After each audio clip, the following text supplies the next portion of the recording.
กลับมาอีกเทื่อในฮอตที่2สำหรับร้านอาหารร้านนี้และมื้อนี้เราตั้งใจที่จะมาถ่ายเส้นทางให้ FC ทุกคนเบิ่งเพราะว่าถามเข้ามาค่อนข้างหลายสำหรับใครที่อยู่ตั้งเมืองตั้งแขวงหรือว่าอยู่ในแขวงสวรรณเขตแถวนี้ถ้าใครบ่เคยมาก็มาเบิ่งคลิปนี้เด้อมากินปิ้งกุ้งตัวเป็นๆตัวใหญ่ๆแบบนี้นำกันทุกคนเข้ากับบรรยากาศค่ะพอดีมื้อนี้เป็นวันอาทิตย์อาจจะแน่ทุกคนก็เลยไปกับหลานๆและเอื้อยพวกเฮาจะมีเวลาอยู่นำกันแน่กับท่อวันอาทิตย์นี่เนี่ยทุกคนที่เดือกับแม่นไผกับไปเฮียนไผกับไปเบียกไปงานสำหรับเส้นทางไปร้านอาหารเพิ่นแม่นเฮาจะเริ่มต้นจากเส้นลงเด้อแล้วให้ทุกคนขี่ซื้อลงมาทางหงหมอแขวงสวรรณเขตนะทุกคนน่าจะบ่มีไผที่บ่ฮู้จักเพิ่นเนาะหงหมอนี่หลังจากนั้นก็ให้ทุกคนขี่ซื้อมาติดบ่ต้องเลี้ยวทางหลายเลยทุกคนขี่ซื้อมาทางห้องการไฟฟ้าแล้วก็ขี่ซื้อ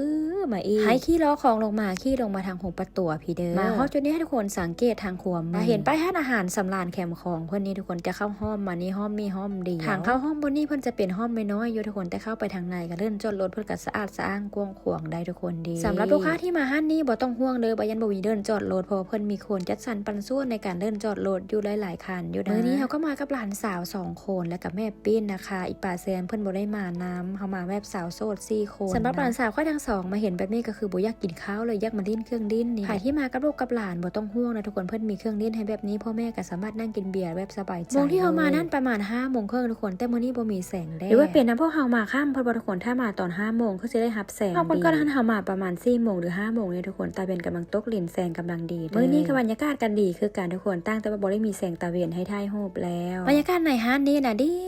มาอย่างไรก็บ่เคยเปลี่ยนแปลงเลยทุกคนมีแต่ดีกับดีสำหรับเมนูอาหารมันมีหลายอันหลายแนวทุกคนหลากหลายเมนูมีตั้งแต่คั่วกระป๋อมไปฮอดหมูปิ้นพุ่นมาฮอดบางเทื่อจนบ่ฮู้ว่าสิกินอีหยังก่อนหั่นนะฮอบก่อนนั้นเฮาเคยมาแล้วก็เคยรีวิวแล้วเส้นทางบ่ค่อยละเอียดแจ้งฮอบนี้เฮาก็เลยมาแก้ตัวมี FC เข้ามาเบิ่งบักหล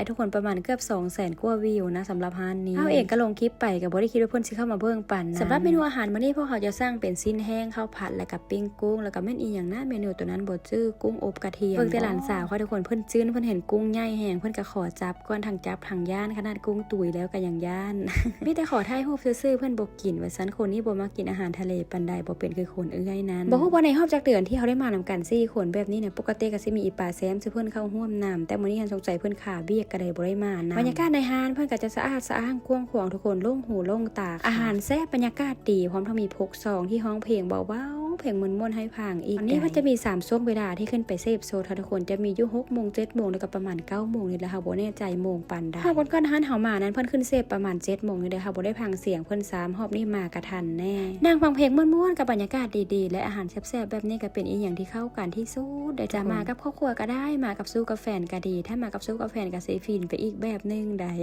แต่สำหรับเฮาบ่ว่ายามใดโมงใดก็ไปกับเอื้อยก็บ่ไปกับเอื้อยก็มันไปกับน้องๆห้องล้าห้องการนั่นเคยมี FC ถามเข้ามาคือกันได้ว่าโซเอ็มไปใส่มาใส่คือบ่ไปกับสู้กับแฟนโสดบ่ในใจของเฮาก็อยากจะตอบว่าโสดบ่โสดขึ้นอยู่กับคนถามผัดว่ากลับมาในช่วงโมงและเวลาของเพิ่นดีกว่าทุกคนโมงและเวลาเปิดร้านเพิ่นจะเปิดตั้งแต่ 4 โมงแลงไปฮอดพุ่นได้ 12 โมงพุ่นเด้อคลิปก่อนนานๆเฮาบอกผิดทุกคนเฮาบอกว่าเพิ่นเปิดตั้งแต่ 11 โมงบ่ซั่นที่แท้น่ะบ่แม่นเด้อเพิ่นเปิด 4 โมงแลงจนไปฮอด 12 โมงกลางสำหรับร้านเพิ่นมันจะเปิดทุกๆมื้อเด้อทุกคนเด้อถ้าผู้ใดอยากลองมากินมาซิมหรือมาซึมซับกับบรรยากาศก็มาตามพวกเฮาได้เด้อรับรองว่าไผมาแล้วก็ติดใจกันทุกคนแน่นอนบรรยากาศดีๆอาหารแซ่บๆพวกเบเย็นๆบ่มีอีหยังที่เข้าไปกว่านี้แล้ว